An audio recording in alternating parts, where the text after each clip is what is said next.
Imagine this. I'm staring down a courtroom where Karen Foster, the unhinged HOA president, is putting on an Oscar-worthy sobfest, pointing at me like I'm a criminal mastermind.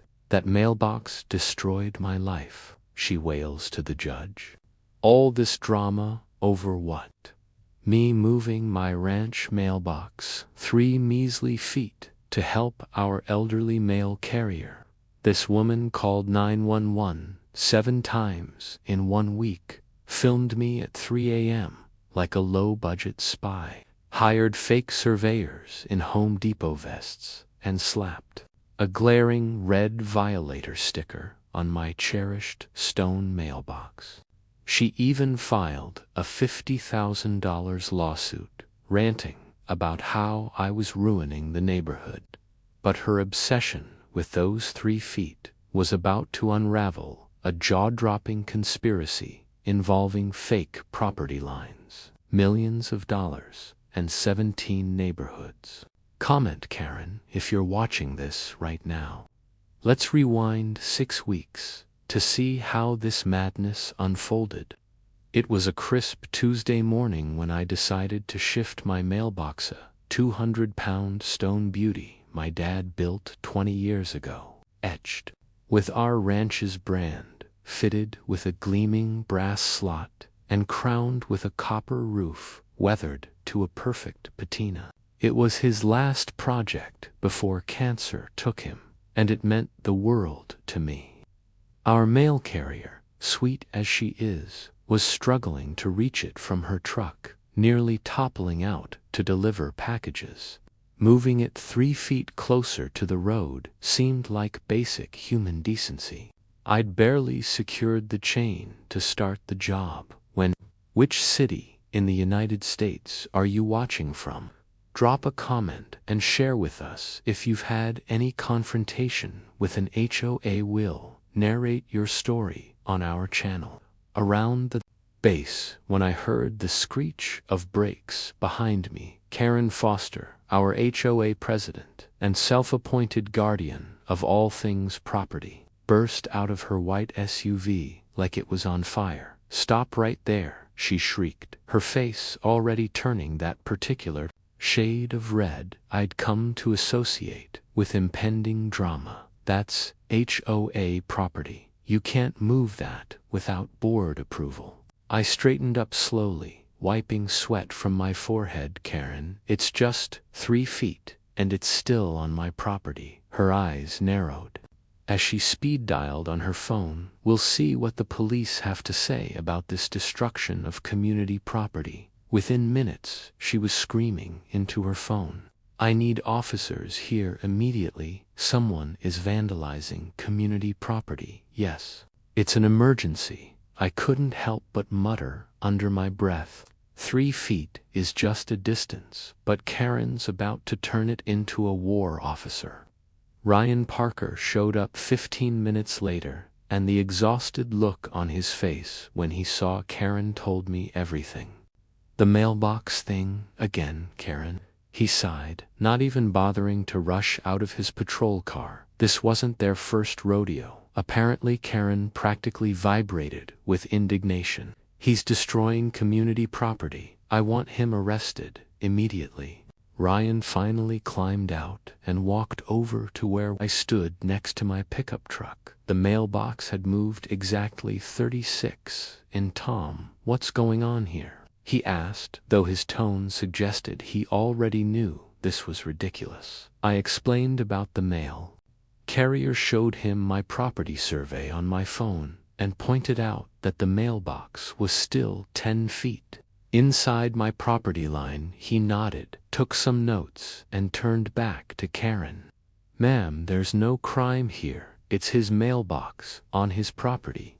Karen's face went from red to purple. "I'm the HOA president," she screeched. "I decide what happens in this neighborhood." But Karen wasn't done, not by a long shot. She spent the next hour taking hundreds of photos from every angle, measuring distances with a tape measure she apparently kept in her car for emergencies, and muttering about documentation and evidence. She slapped a giant red violator sticker across my beautiful stone mailbox. Before storming off that evening, I found a violation notice taped to my door demanding $100 for unauthorized structure movement and threatening to place a lien on my property if I didn't comply immediately. But something in the attached documentation made my blood run cold. The HOA map showed my property line in a completely different place than my official deed, about 10 feet closer to my house. According to Karen's map, my property line ran right through where my horses graze. Every morning I spread both documents on my kitchen table, comparing them line by line. My deed from 1995 clearly showed 2 acres extending to the road, but Karen's map, which looked like it had been drawn with markers, showed something entirely different. Sarah Larson knocked on my door around 8. That night, I saw the commotion earlier, she said, holding up her phone. I got it on video. That woman is completely unhinged. Sarah was 29, worked as a freelance marketer from home, and had her own Karen horror stories. 2 years ago, Karen had fined her $500 for planting the wrong color flowers. Apparently, pink petunias violated the HOA's aesthetic standards. We sat on my porch while Sarah scrolled through her phone. You know what's weird? She said suddenly. I've been seeing Karen out here with measuring tape and spray paint at like 3 o'clock in the morning. She showed me a blurry security camera photo of Karen marking something near my fence. Tom, I think she's been marking new property lines all over the neighborhood. As I stared at the hand-drawn map with its convenient new boundaries, I noticed something that made my stomach drop. The document was photocopied and faded, but I could make out the original beneath Karen's modification. Sarah leaned over to look closer. Is that crayon? She whispered. She modified an official document with actual crayon.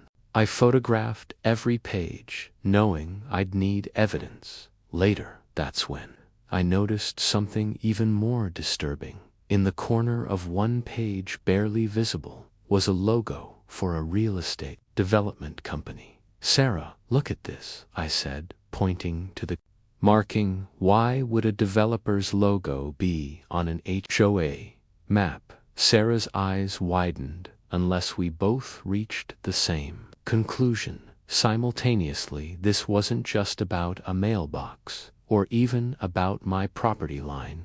Aaron was up to something much bigger. As Sarah headed home, I stood in my doorway, looking at my ranch, 2 acres. My father had worked his whole life to buy where he'd built not just a mailbox, but a legacy. 3 feet had started this war, but I had a feeling it was about to get much worse. The question burning in my mind as I stared at that doctored map was clear. Why does Karen's hand-drawn map show my property line cutting right through where my horses graze? And why is this official HOA document written in what's definitely crayon? Karen called 911 7 times in 1 week, and by call number 5, even dispatch knew my name. The madness started the very morning after I'd moved the mailbox. I was having coffee, watching my horses graze, when sirens approached. Officer Ryan pulled up again, looking exhausted. Tom, I'm sorry, but she called in illegal construction. This time, I nearly choked on my coffee. I moved a mailbox 3 feet. Ryan held up his hands. I know, but I have to respond. She's claiming you built an unauthorized structure on HOA property. We both looked at the mailbox that had stood there 20 years, just slightly relocated. Ryan took photos, filled out paperwork, And before leaving, he leaned in close. Start documenting everything. Something's not right here. Day 2 brought another police visit, this time for trespassing. Apparently, Karen had seen me checking my own property markers. Officer Chen arrived, trying not to roll her eyes. She says, "You were destroying community property markers." Chen explained, "Tom, do you have your property deed?" I showed her the discrepancy between my deed and Karen's hand-drawn map. Chen studied both documents. This HOA map doesn't look official at all. You should contact the county surveyor. Day 3's call was for vandalism, because I'd removed Karen's giant red violator sticker from my mailbox. She says that's destruction of official HOA documentation, Ryan said. When he showed up again, at this point, "Tom, the whole department knows your name." Day 4 brought the most ridiculous accusation, yet disturbing the peace. My crime, my horse neighing during Karen's morning walk. Officer Chen couldn't hide her disbelief. She claims you're training your horses to harass her. Chen said, "Tom, I grew up with horses. They neigh, it's what they do." By day 5, things reached peak absurdity. The call came in 4, and I swear this is true mailbox terrorism. Ryan didn't even pretend to take it seriously this time. "Mailbox terrorism," he repeated, shaking his head. "Tom, between you and me, my sergeant is starting to ask questions about all these calls. 47 calls from the same person in 3 years is unusual." That's when he dropped his voice. "You might want to look into her history with other neighbors. The pattern is interesting." Day 6's call was theft, because I'd photographed her hand-drawn map. She's claiming you stole confidential HOA documents, Chen explained, looking embarrassed. "But she taped them to my door." I protested. "That makes them mine, right?" Chen nodded. "Any reasonable person would think so." The 7th call was the crown jewel assault. The alleged perpetrator, "My horse," she says. "Your horse?" Looked at her threateningly, Ryan said, not even getting out of his car. We both turned to look at Belle, my 23-year-old mare, who was peacefully eating hay. "That horse's biggest threat is stealing carrots from pockets," I said. Ryan sighed. "Tom, we've been to your property 7 times this week." My sergeant is not happy. Sarah had been documenting everything, posting videos online with titles like HOA Karen versus Ranch Guy. Day 7. The comments were pouring in from people sharing their own HOA nightmares, and the view count was climbing fast. That evening, Sarah came over with her laptop. Excited, "Tom, look at this compilation I made from security cameras around the neighborhood." The footage was disturbing. There was Karen at 2 o'clock in the morning measuring the Johnsons' driveway. At 3:30, she was spray painting lines near the Hendersons' garden. At 4:45, she was photographing the Miller's fence. "She's not just documenting property lines," Sarah said. "He's creating new ones." I pulled out Karen's map and compared it to the spray paint marks in the videos. They matched perfectly. Every new property line on her hand-drawn map corresponded to her middle-of-the-night marking spree. "Look at your ranch," Sarah continued, pointing to the screen. "According to her map, you've lost half an acre. That land is now marked as HOA common area." My stomach turned. That's where Dad's workshop stood, where he spent his last good years building things. Sarah's phone buzzed with a security alert. We looked at the live feed, and there was Karen in my yard with spray paint and measuring tape. She was on her phone, and Sarah had audio. We leaned in to listen. "The ranch has to go. Once it's designated as common area, they can't stop the sale." There was a pause as someone responded. Then Karen continued, "I don't care what's under the old workshop. We'll deal with that after the property transfer. Sarah and I exchanged shocked looks under the workshop. What could possibly be under the workshop? I thought back to my dad's final years, trying to remember if he'd ever mentioned anything unusual about that spot. He'd built the workshop himself. In 1998, pouring the foundation and everything. Pouring the foundation. Dad had insisted on doing it himself, wouldn't let anyone help. He'd worked on it alone for weeks, said it had to be done right. At the time I thought he was just being his perfectionist self. Now with Karen's ominous words echoing in my ears, I wondered if there had been more to it. Tom, Sarah whispered, still staring at the security feed. What if your dad knew something? What if he protected something under that workshop? As Karen continued, marking my property in the dead of night, talking about things that can't be discovered, I realized this wasn't about a mailbox anymore.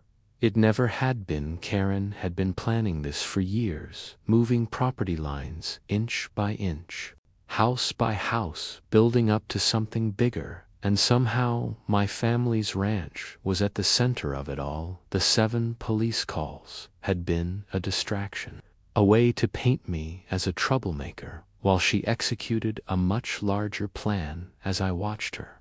Karen was determined to get her hands on it, and she was willing to rewrite property lines and call the cops 100 times to do it. Karen showed up at 8 o'clock in the morning with a professional surveyor who looks suspiciously like her nephew in a Home Depot vest. "This is our certified surveyor," she announced, proudly gesturing to the sweating kid who couldn't have been older than 25. "He's here to prove your ranch is encroaching on HOA property." The kid fumbled with equipment that still had rental stickers on it, clearly having watched maybe one tutorial video. "The measurements show," he stammered, reading from index cards, "that your property extends 15 feet into the HOA common area." I stared at him flatly. 15 feet. That would put my kitchen inside HOA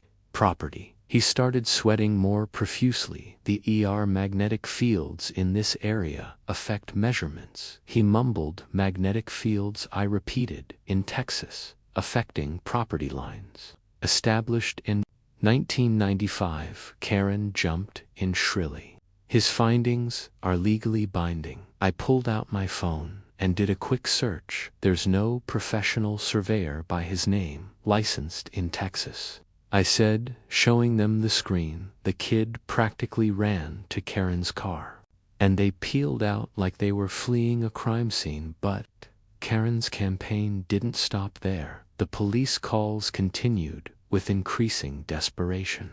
Call number 8 claimed my horses were illegal livestock in a residential zone, despite them being here 20 years before Karen moved in. Officer Chen didn't even try to hide her amusement. "Tom, these horses are better cared for than most people's dogs," she said, patting Belle's neck. Call number 9 insisted my ranch mailbox was commercial signage because of the carved ranch brand. Ryan just waved from his patrol car and drove off. Call number 10 was when things got serious, Karen claimed. I'd threatened her with violence. The problem, I'd been at a medical equipment conference in Dallas all day with hundreds of witnesses. "She's losing it," Ryan said when he came to follow up. "This is now officially being investigated as abuse of emergency services." That evening, Frank Dawson knocked on my door. The 60-year-old Vietnam veteran had lived here 20 years, and more importantly, was a retired county surveyor. "Tom, your dad hired me to survey this land in 1995, Frank said, accepting the beer I offered. "I still have all the original documentation." We spread his papers across my dining table. And what we found made my jaw drop. See these official markers. Frank pointed to his survey photos. Someone's moved every single one of them. He showed recent photos he'd taken for comparison. The difference was undeniable based on these movements. 12 houses affected. The pattern became clear. As Frank explained, all stakes moved between 2018 and 2020. Karen became HOA president. In 2017, the extra land had mysteriously become HOA common area on her hand-drawn maps. She's created nearly an acre of HOA property that doesn't legally exist, Frank said grimly. Tom, I've been surveying for 30 years. This is deliberate, systematic fraud. Before I could process this, Sarah burst through my door with her laptop. Tom, you're not going to believe this, she said breathlessly. She pulled up county records online. Remember Karen talking about selling excess HOA land? Look at this sale record from 6 months ago. The document showed a $200,000 sale of HOA common area to Davidson Holdings LLC. She sold land that belongs to us, I asked. Stunned, Sarah's fingers flew across the keyboard. It gets worse. Look who owns Davidson Holdings. The corporate registration made my blood run cold. The owner was listed as Karen Foster herself. She created a fake company and sold stolen land to herself. I said slowly, but why go through all that trouble? Sarah clicked to another document. Because of this, it was an email between Karen and someone at a real estate development company. The subject line read, Phase 1 Complete Ranch Acquisition Next. The email detailed plans for a 50H development, but they needed the Bennett Ranch for access roads. Karen had replied, working on it, give me 2 months. She's been planning this for years, Frank said, studying the documents, moving stakes, inch by inch, creating fake common areas, building a case to seize your ranch. Sarah pulled up another file. There's more. Look at this recording from the last HOA meeting. She'd hidden her phone and captured audio of Karen talking to another board member. I established that the ranch is encroaching. We can force a sale.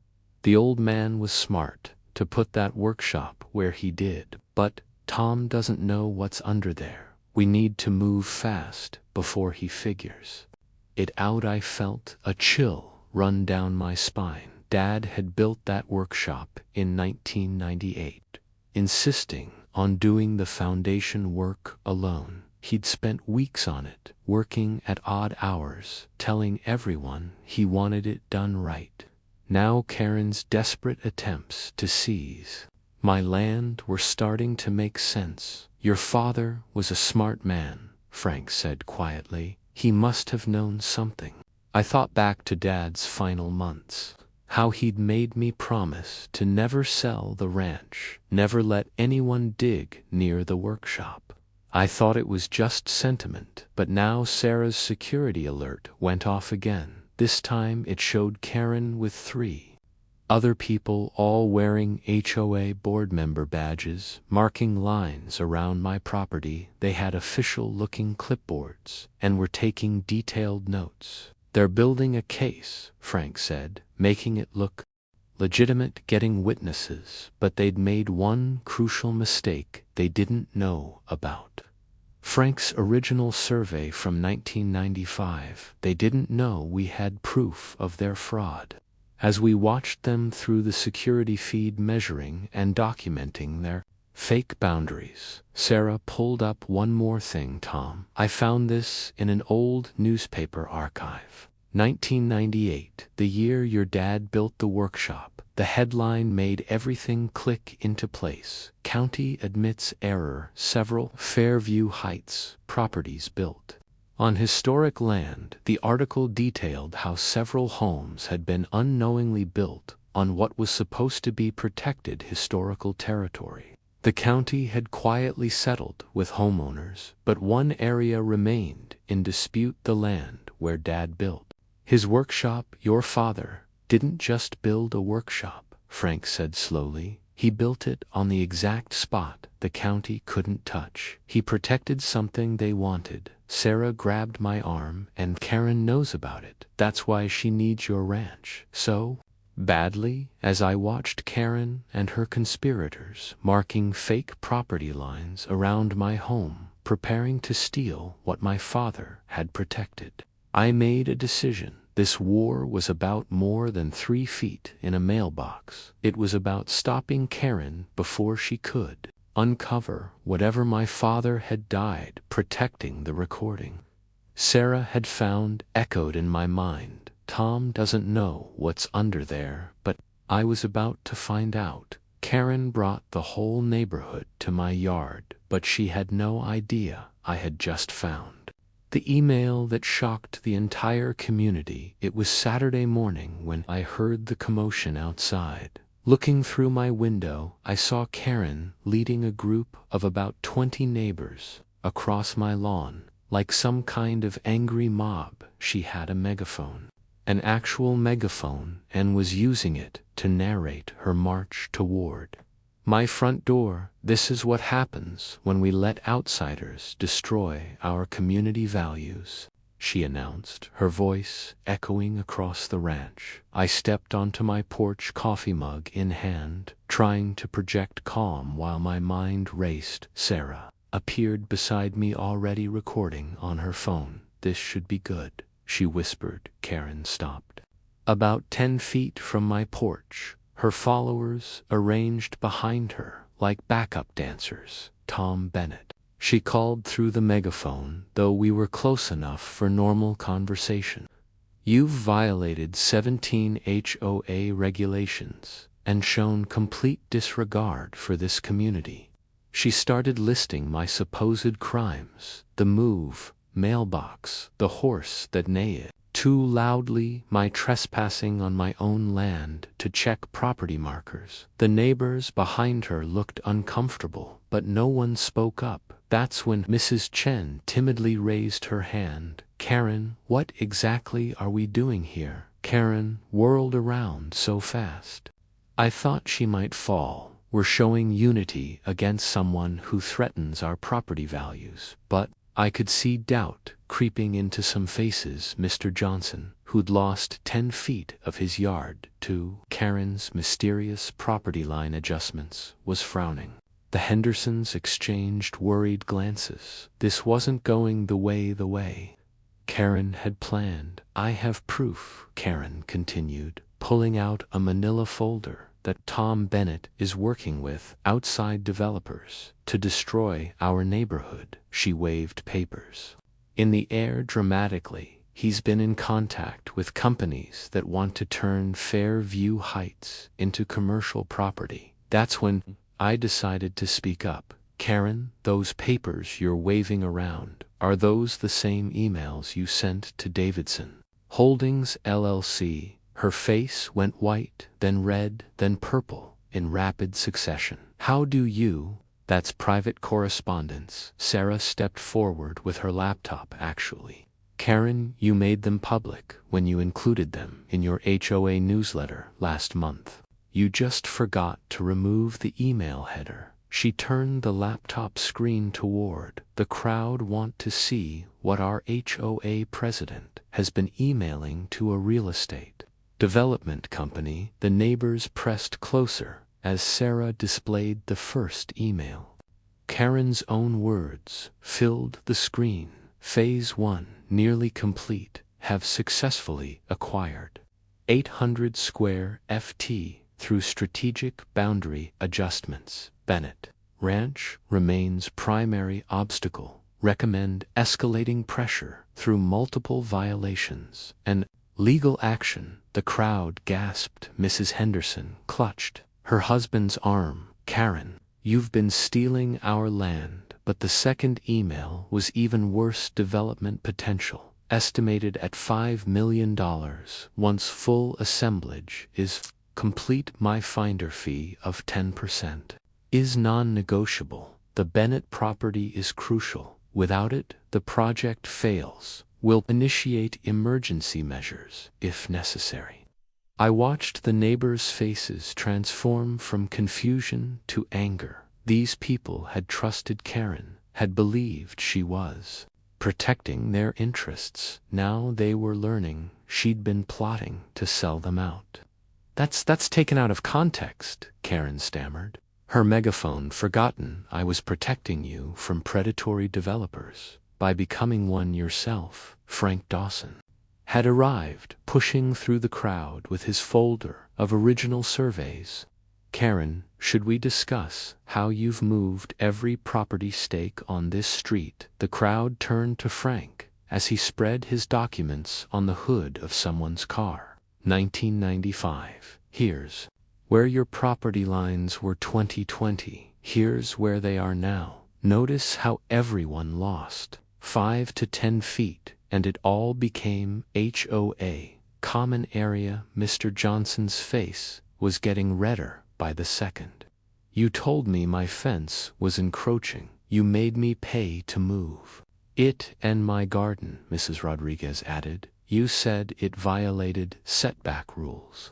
More voices joined in, each with their own story of fines, forced changes, and property they'd lost. Karen was backing away slowly, but the crowd followed. That's when she played her last card. You're all being manipulated, she cried. Tom Bennett has something illegal on his property. There's contamination under that workshop that could poison our children. The accusation hung in the air for a moment. Some parents looked concerned. This was Karen's specialty, using fear to control people. But I was ready for this. You're right, Karen. There is something under the workshop. Everyone turned to stare at me. My father discovered something when he built it in 1998, and he made sure to protect it. Want to know what it is? I pulled out the email Sarah had found earlier, the one Karen had sent to her mysterious development partner. Let me read Karen's own words. The workshop location is critical. Previous surveys indicate a historical significance that would halt all development, ensured demolition before any official inspection. The crowd went silent. I continued. My father found evidence that this whole area was supposed to be protected land. The county made an error in the 60s, allowed development that shouldn't have happened. Dad kept quiet, but made sure our ranch would preserve the evidence. That's what Karen wants, to destroy proof that would invalidate her entire development scheme. Frank spoke up. That explains why she's so desperate for your specific property. Without it, she can't provide road access for the development, and she can't destroy the evidence of the original land designation. Karen's phone rang, and in the quiet, we could all hear the angry voice on the other end. The deal is off. If you can't deliver the Bennett property, we've already invested too much to back out. Now she fumbled to end the call, but the damage was done. The mysterious developer had just confirmed everything. I think it's time we called an emergency HOA meeting. Frank said, I move for an immediate vote of no confidence in our president. The motion was seconded by 5 people simultaneously. Karen looked around wildly, realizing she'd lost control. You can't do this. I've put everything into this plan, my savings, my reputation, everything. For the first time, I saw real desperation in her eyes. This wasn't just about greed. She was in deep with dangerous people. Karen, I said quietly, it's over. Whatever deal you made, whatever you promised them, it's done. The question now is whether you face civil charges or criminal ones. She ran, literally turned and ran to her car, leaving her megaphone and folders scattered on my lawn. The neighbors stood in shocked silence. processing what they'd just witnessed that evening. As Sarah helped me scan all the documents we'd collected, I found myself thinking about how this had all started with a mailbox, and 3 feet is just a distance, I said to Sarah. But Karen turned it into a war, and wars have casualties. She nodded, uploading another damning email. The question is, how many other neighborhoods had she done this to? That thought chilled me. If Karen had perfected this scam, how many other communities had she destroyed? How many families had lost their homes to her schemes? As I looked at the email thread between Karen and her developer partners, one name kept appearing: Richardson, the cleanup specialist. One email called him "He handles problems when property owners won't sell." I had a feeling our problems with Karen were far from over. In fact, they might just be beginning. The war had escalated beyond property lines and HOA violations. We were now dealing with professional criminals, and my ranch was ground zero. The question that kept me awake that night was simple but terrifying. When cornered animals are most dangerous, what would Starren do next? Karen screamed at the HOA meeting, "I keep this neighborhood clean," but she had no idea I had the email that left the entire room in stunned silence. The emergency HOA meeting was called for Tuesday night, and the community center was packed beyond capacity. People stood along the walls, sat in the aisles, and crowded near the doors. Word had spread about Saturday's confrontation, and everyone wanted answers. Karen sat at the board table, flanked by 2 men in suits I didn't recognize, lawyers. Most likely, she'd come prepared for war. Her face was composed, but I could see her hands shaking slightly as she shuffled papers. Frank had gathered support over the past 3 days, and the mood in the room was hostile toward Karen. But she'd been HOA president for 7 years. She knew how to work a crowd: neighbors, friends. Karen began, standing at the podium with practiced confidence. "We're here tonight because of a vicious campaign of lies against me. Tom Bennett, aided by a few disgruntled homeowners, has tried to destroy my reputation and undermine the stability of our community." She clicked a remote, and a PowerPoint appeared on the screen. The first slide showed property values in Fairview Heights over the past 7 years. "Since I became president, home values have increased 47%. We have the lowest crime rate in the county. Our common areas are pristine. I keep this neighborhood safe and clean." Several longtime residents nodded. The Turners, who bought their house for $0 and could now sell for $300,000, looked thoughtful. Karen was reminding them what they had to lose. "But Tom Bennett," she continued, her voice rising, "wants to destroy all of that. He spread lies about me, violated numerous HOA rules, and now he's trying to stage a coup." I started to stand, but David Martinez, the lawyer I'd consulted, put a hand on my arm. "Let her talk," he whispered. "She's digging her own grave." Karen clicked to the next slide: photos of my ranch. "This property is an eyesore: horses in a residential neighborhood, a workshop that violates building codes, a mailbox moved without permission, and now Mr. Bennett claims he's protecting some historical site. Where's the proof?" That was my cue. I stood up, holding the folder of emails and documents. "You want proof? Karen, how about your own emails to Davidson Holdings LLC?" I walked to the front, my footsteps echoing in the silent room. "May I asked, gesturing to her laptop. She tried to block me, but Frank spoke up. "As a board member, I authorized Mr. Bennett to present evidence." I connected my USB drive and pulled up the first email 6 months ago, Karen wrote, have acquired nearly 1 acre through strategic boundary adjustments.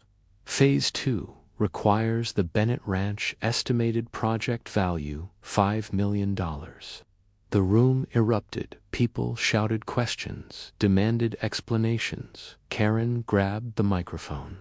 Those are fake. Tom Bennett fabricated those emails, but Sarah was ready. She stood up with her laptop. Actually, I have the email headers here. We can verify the IP address, the timestamps, everything. These came from Karen's HOA email account. I was investigating potential threats to our community. Karen pivoted desperately. Davidson Holdings approached me. I was gathering evidence. Evidence? Frank laughed bitterly. Is that why you offered me $5?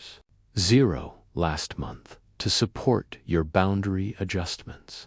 I have that conversation recorded. By the way, Karen's face went white. The lawyers beside her exchanged worried glances. This wasn't going according to their plan. That's when Karen played her emotionally card. Her eyes filled with tears, and her voice cracked. I've given everything to this community. After my husband died, this HOA became my life. I've sacrificed so much, and this is how you repay me. Some of the older residents shifted uncomfortably.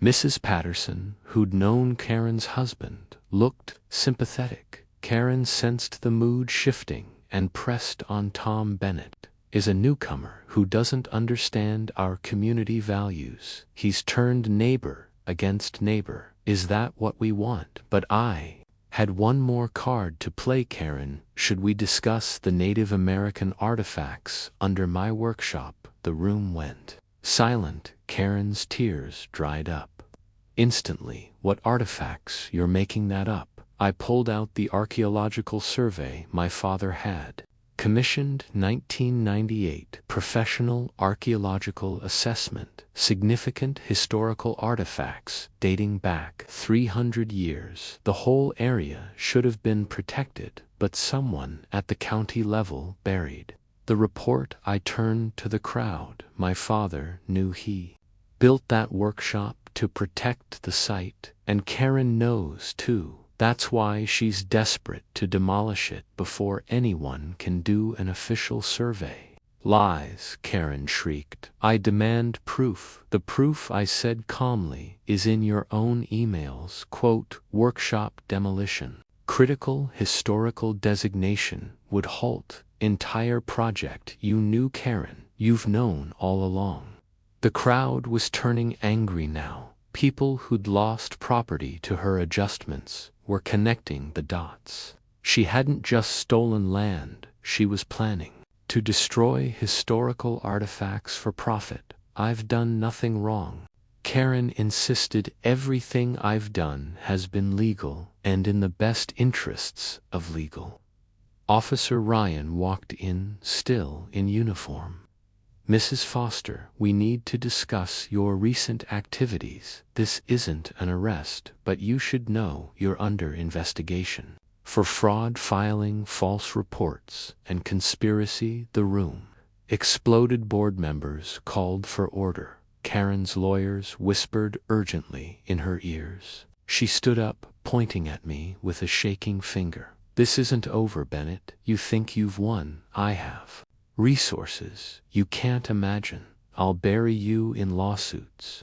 I'll take that ranch one way or another. Frank stood up. I call for an immediate vote. All in favor of removing Karen Foster as HOA president. Hands shot up throughout the room. Even some of Karen's supporters raised their hands, seeing which way the wind was blowing. All opposed. Only Karen raised her hand. Even her lawyers abstained. Motion carries. Frank announced Karen Foster is removed as HOA president, effective immediately. Karen grabbed her papers, shoving them into her briefcase. You're all fools, she screamed. You have no idea what you've done. The people I work with don't accept failure. They'll come for that ranch, with or without me. She stormed out, Her lawyers, trailing behind the room, sat in stunned silence for a moment. Then Frank spoke up. "I nominate Tom Bennett as interim president." "No," I said quickly. "Thanks, but no. I just want to live in peace on my ranch." As the meeting broke up, neighbors approached me with apologies and stories of their own losses to Karen's schemes. The Johnsons had lost 8 feet, the Chens had lost 6. The Hendersons had lost their entire side garden. Sarah tallied it up on her laptop based on everyone's reports. Karen stole approximately 0 square ft of property at current land values. That's worth over $1 million. But what stuck with me was Karen's threat. The people she worked with didn't accept failure. As I drove home that night, I couldn't shake the feeling that removing Karen was just the beginning. She'd been the public face of something bigger, and now that she'd failed, others would step in 3 feet. I thought, looking at my mailbox and the headlights, all this because I moved you 3 feet. But sometimes the smallest actions reveal the biggest corruptions, and we'd only scratched the surface. Heron sued me for $50. 0, but Ryan just handed me a document that shook the entire courtroom.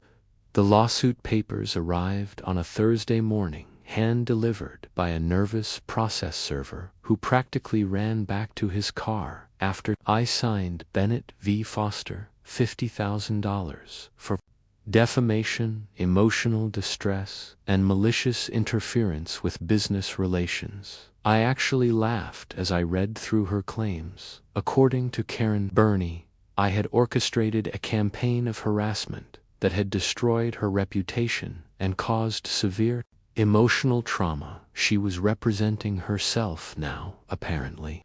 Her lawyers had dropped her after the HOA meeting. The court date was set for next Friday, barely giving me time to prepare. I called the attorney Frank had recommended, Jennifer Walsh, and she agreed to meet me that afternoon. "This is what we call a slap suit," Jennifer explained, reviewing the papers in her office. "Strategic lawsuit against public participation. She's trying to bury you in legal costs and force a settlement." She pulled up Karen's filing on her computer, but she made a mistake. She included exhibits that actually prove your case, not hers. There they were, Karen's own emails to Davidson Holdings attached as evidence of my supposed defamation campaign. She'd literally given us more ammunition. That evening, Officer Ryan called. "Tom, can you meet me at the coffee shop on 5th and bring a lawyer if you have one?" I brought Jennifer, and we found Ryan in a back booth with a thick folder. He looked tired, but determined. "I'm technically off duty," he said, sliding the folder across. "But you need to see this. Karen Foster has called our department 20 times in the past year alone. Not 47 total, 20.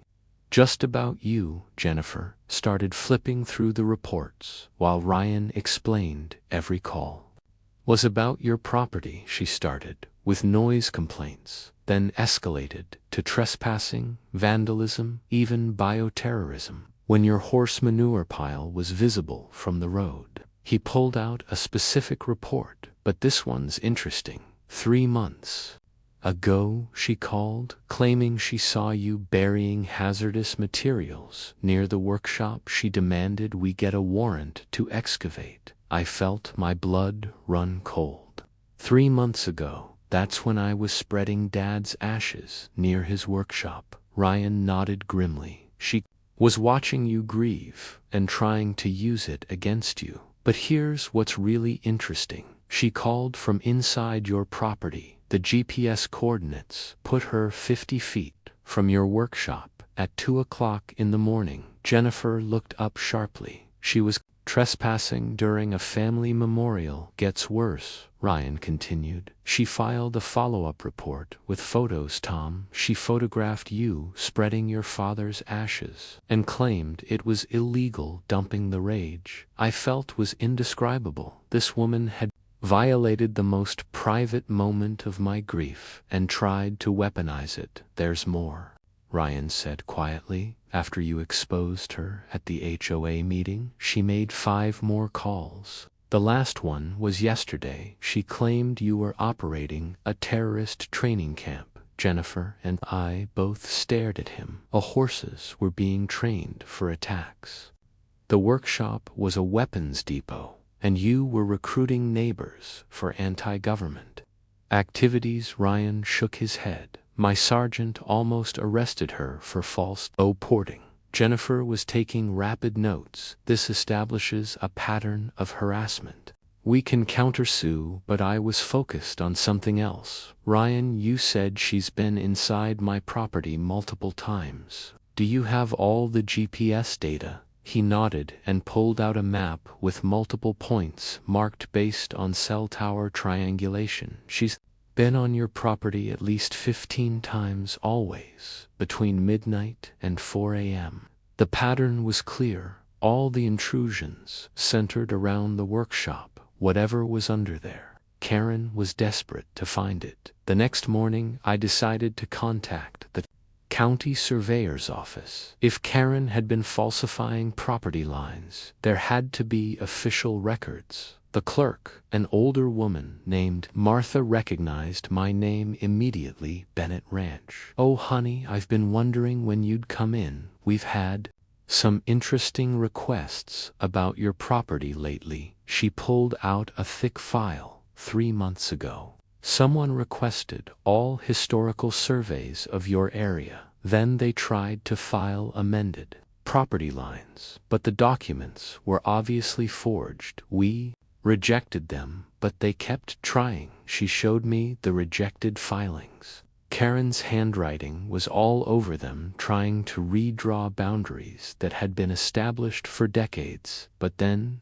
Martha pulled out an older folder. Your father was a smart man, Mr. Bennett. He filed this in 1998. It was a certified survey showing our exact property lines, filed with the state and federal government.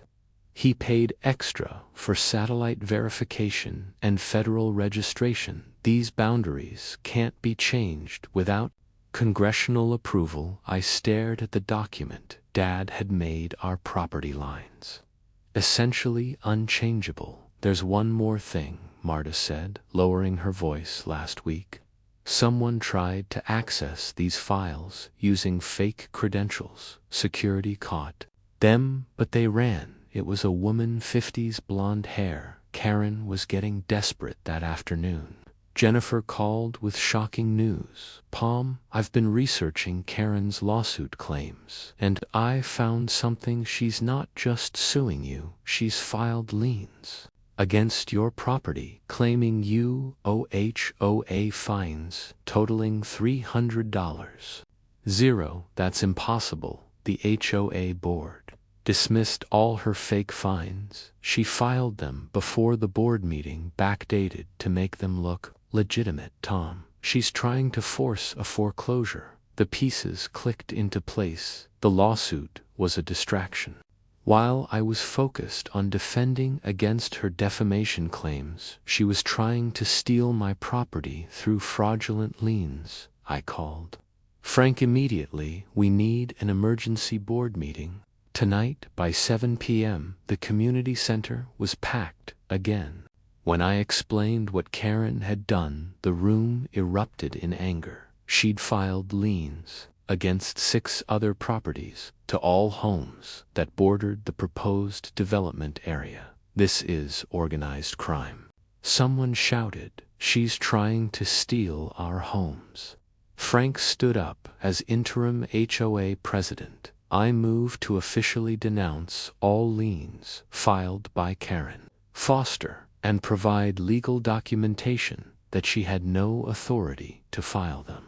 The vote was Unanimous. Jennifer prepared the paperwork immediately, but as the meeting ended, my phone rang. Unknown number, Mr. Bennett. The voice was male, professional, cold. You've interfered with a significant business arrangement. Miss Foster's debts are now your problem. We'll be in touch about compensation. The line went dead. Jennifer looked at my face and knew immediately. They threatened you. I nodded. Karen wasn't working alone, and whoever she owed just made me their target. That night, I sat in Dad's workshop thinking about everything he'd done to protect this land. The unchangeable property lines, the archaeological survey, the careful documentation. He'd known someone would come for this place eventually. On impulse, I decided to check the county database one more time. That's when I found it, a document filed just days before Dad died, titled Property Clarification and Historical Correction. My hand shook as I read it. According to this filing, based on the original Spanish land grant from 1821 and verified by federal survey, the Bennett Ranch didn't just include our 2 acres. It included the land where 5 HOA board members' houses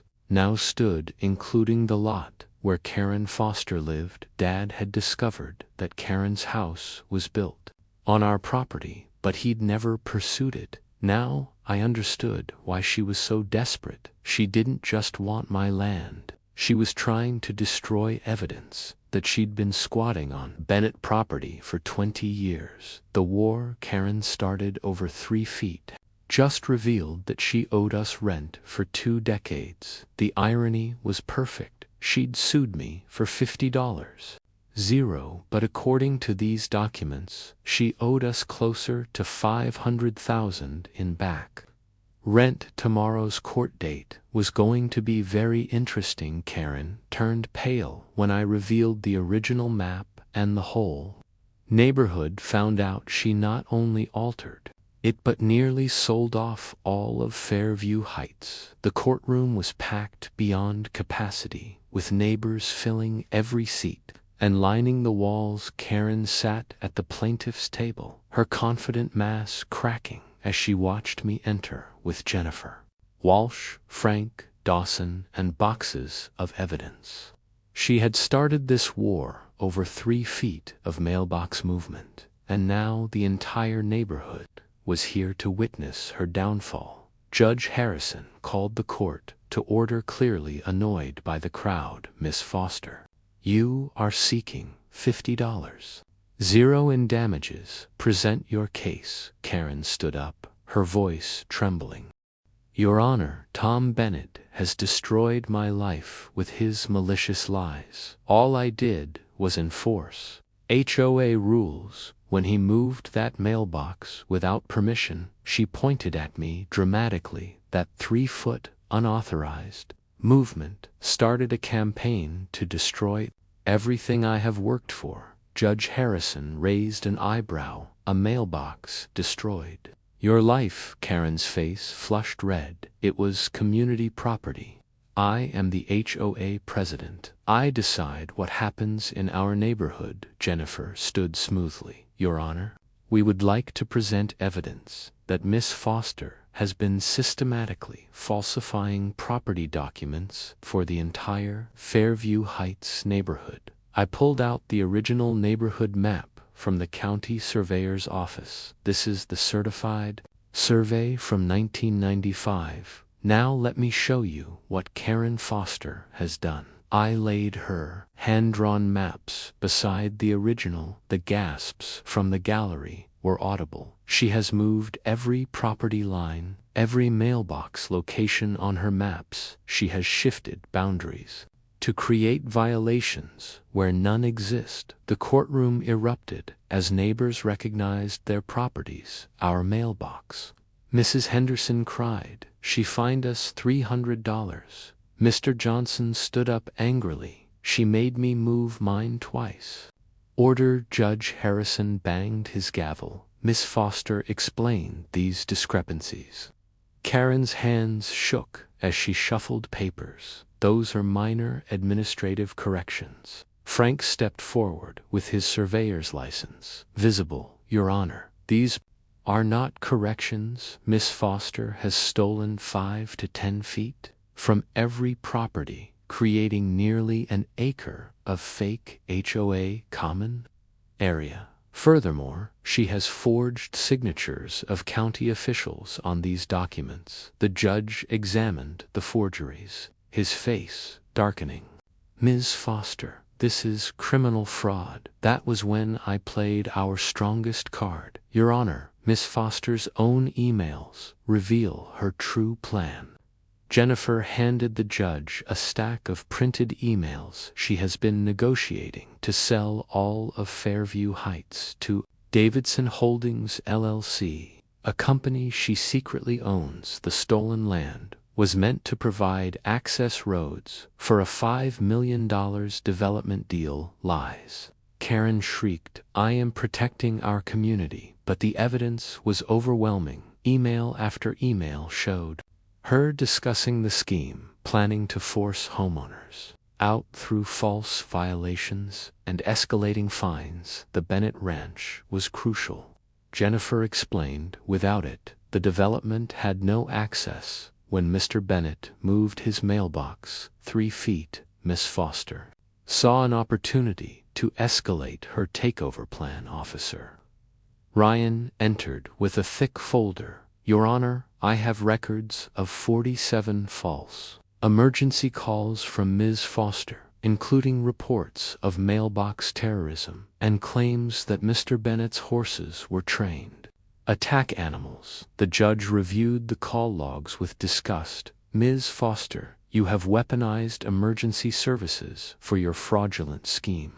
Heron was desperate now. Fine, you want the truth. There are Native American artifacts under his workshop. He is illegally occupying protected land. I stood calmly. My father discovered those artifacts in 1998 and worked with the state to protect them. Miss Foster knew this and planned to destroy them for her development. I pulled out the final document. Your Honor, this is the archaeological survey my father commissioned. The artifacts are registered and protected. Miss Foster's emails discuss demolishing the workshop before anyone could inspect it. The judge had heard enough. Miss Foster, your lawsuit is dismissed with prejudice. You will pay all defendant legal fees and return every fraudulently collected fine. He turned to the bailiff. Ensure Miss Foster remains for law enforcement. I am referring this case for criminal prosecution. No, Karen wailed. I am the HOA president. I kept this neighborhood safe. As the bailiff approached, she turned to the crowd desperately. Without me, your property values will crash. You will all regret this. But the neighbors were already celebrating, calculating what she owed them. Order. The judge banged his gavel again. I am also ordering Miss Foster's immediate removal as HOA president and a full forensic audit of all HOA activities during her tenure as they led Karen away in handcuffs. She kept screaming, I am the HOA president. But her cries fell on deaf ears. The war she had started over 3 feet had ended with her complete destruction. That evening we celebrated at my ranch. Sarah had organized everything, setting up tables near the now famous mailbox. Frank had been elected temporary HOA president and immediately called for a vote. I moved to dissolve the HOA entirely. The vote was unanimous. As the sun set, I stood with Sarah, Frank, and Ryan by Dad's mailbox. The ironic thing is, I said, running my hand over the carved stone, she was right. This mailbox did destroy her life, all because she could not accept it. Moving 3 feet, Sarah raised her beer to Tom Bennett, who defeated a crime syndicate with a mailbox. Everyone cheered, but I was thinking about justice, finally being served. Karen had stolen from every family here, had tried to steal our entire neighborhood. Now she faced years in prison, 3 feet. I murmured to the mailbox. Dad always said the smallest actions could have the biggest consequences. Tom from the title company approached with papers, Mr. Bennett. Based on the original surveys, Karen Foster owes you $400,000 in illegally collected fees. I looked at my neighbors, divided among everyone she stole from. As the party continued, a young couple approached nervously. Mr. Bennett, we just bought the Murphy place. The previous owner left these documents showing our property lines are wrong. To the woman held up a folder with Karen's familiar handwriting. Can you help us? I smiled. Come by tomorrow. We will sort it out. And do not worry, there is no HOA anymore to tell you where your mailbox can be. As they left, I realized this was Karen's true legacy, teaching our neighborhood to question authority, to demand proof, to fight back, all because I moved a mailbox 3 feet. And now I said to the stone mailbox, the little mailbox repairman has brought down her entire HOA empire. The war was over. We had won. But as I looked at the young couple's documents, I wondered how many other neighborhoods out there were fighting their own Karens. How many other families were being robbed by fake property lines and forged documents? The answer would have to wait tonight. We were free. If your jaw dropped, good. If you laughed, even better. Now, subscribe, because the next story will top this one.